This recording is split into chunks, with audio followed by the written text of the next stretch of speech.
message to them is very simple. Let's do this right. We're in the midst of budget discussions. Let's have a budget that properly funds our national security as well as economic security. Let's make sure that we're able in a constructive way to reform our military spending to make it sustainable over the long term. President Obama, after calling in reporters, having them in the Oval Office to watch him veto the $600 billion plus defense appropriations bill. Now, our commander-in-chief brought in the press to say this legislation doesn't address mandatory cuts in domestic spending and provides more money for the Pentagon. That's true, but really what's behind this? The president opposes a provision that would not allow him to close Gitmo. He says that prison is too expensive and outdated. Well, the veto has a lot of Republicans on the Hill concerned that these budget cuts will cause gaps in our national security. To talk about this, let's call on retired U.S. Army Colonel Patrick Murray. He joins us from Newsmax Washington. We note that Patrick is also the author of the book, Government is the Problem. And Patrick, judging your book by its cover, you're talking about debt. Does the president have a point about defense spending? Should we be holding the line on those expenditures?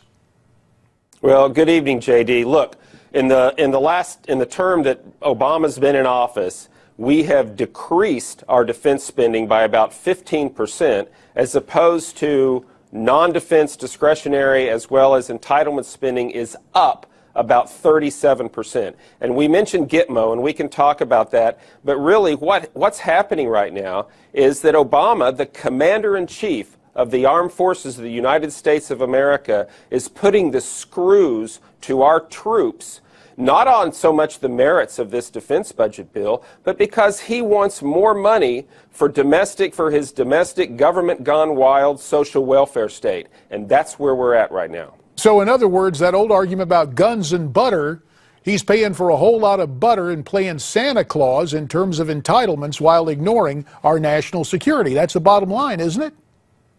It's totally the bottom line, J.D., and what's amazing to me is that this guy who says, oh, I don't do photo ops, he stages a photo op in the Oval Office to veto the defense bill. You know what it reminds me of? It reminds me of the photo op he had in the Rose Garden to celebrate when we had the release of deserter Bo Bergdahl, and he released, speaking of Gitmo, the Fab Five of terrorists back to the Taliban. That's where we stand with this commander-in-chief. J.D., it's unprecedented.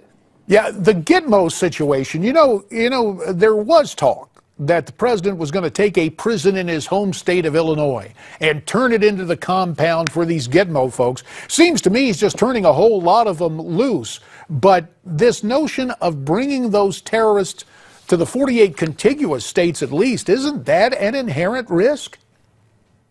Well, it's a huge risk, and that's why there was bipartisan opposition against him moving him to some sort of a prison in Illinois, although Dick Durbin liked that idea. But other than that, it's a terrible idea. There's a reason why we have him down in Gitmo, and it's a perfectly legitimate location for them to be. And for all these arguments from the left that, oh, this is increasing terrorists, give me a break. This has been happening for years and years and years. Has nothing to do with Gitmo. And Obama's just trying to fulfill a campaign promise that he made to his party that he's going to close down Gitmo. He said he was going to do it in the first year, but now he's trying to do it before the end of his term. It's a terrible idea.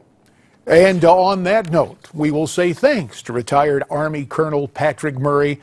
Patrick's book, again, is entitled Government is the Problem, and at least our chief executive is right now. What do you think about this idea? What do you think about this idea to shut down Gitmo and, hey, we're not spending money on the military? Newsmaxtv.com/comments is where you need to go. Straight ahead, we're going to talk with our political panel. As a lot of folks say, Donald Trump, despite some recent poll number changes, can win the Republican nomination.